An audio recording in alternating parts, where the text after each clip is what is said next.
میرا بدلنے کا کوئی ارادہ نہیں ہے اور آئندہ کے بعد آئرہ کا نام میرے سامنے کوئی نہیں لیتے۔ جب سے کامیاب زندگی میں آئے، زندگی آسان نہیں ہے میری، قسطوں میں مشکلیں مشکل لگ رہی ہیں۔ بس میں چاہتی ہوں کہ یہ ساری مشکلیں ایک ہی ساتھ مول لوں تاکہ سلسلہ ختم ہو جائے۔ جس راستے پر چند قدم چلنے کے بعد اتنی تکلیف ہوتی ہے وہ راستہ ہی بدل لینا چاہیے۔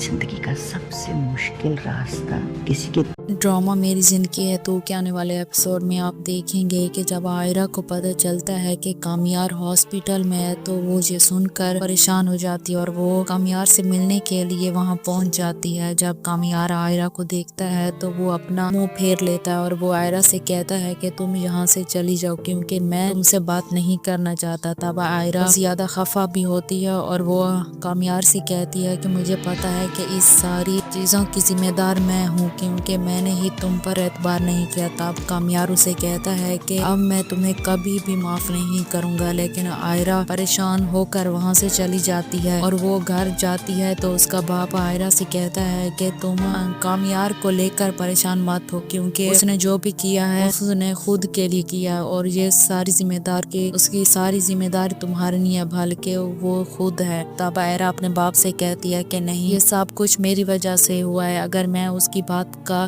یقین کر لیتی تو آج میں اس کے ساتھ ہوتی اور اس کی ہر مصیبت میں اس کے ساتھ کھڑی ہوتی، لیکن اس کا باپ اسے کہتا ہے کہ تمہیں پریشان ہونے کی کوئی ضرورت نہیں ہے، میں کامیار سے خود بات کروں گا۔ لیکن دوسری طرف کامیار کی دادی کامیار کو سمجھانے کی کوشش کرتی ہے کہ تم آئرہ کو معاف کر دو کیونکہ اگر آئرہ کی جگہ کوئی بھی لڑکی ہوتی تو ایسا ہی کرتی، لیکن اس کی اس میں کوئی غلطی نہیں ہے۔ لیکن کامیار اپنی دادی کی کوئی بھی بات سننے کو تیار نہیں ہے، وہ اسے کہتا ہے کہ نہیں، میں نے کتنا یقین دلایا تھا آئرہ کو لیکن آئرہ نے میری بات نہیں سنی اور اس نے مجھے رسوا کیا ہے سب کے سامنے۔ اس کی دادی کامیار سے کہتی ہے کہ میں آئرہ کے چہرے پر اداسی دیکھ چکی ہوں اور اسے اپنی غلطی کا احساس ہے، لیکن کامیار کو بھی اب دکھ تو ہوتا ہے کہ وہ آئرہ سے بات کرے، لیکن وہ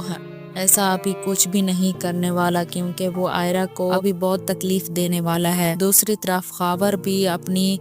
ہر چیز پر شرمندہ ہے کہ اس نے کس طرح آئرہ اور کامیار کی زندگی کو برباد کیا ہے۔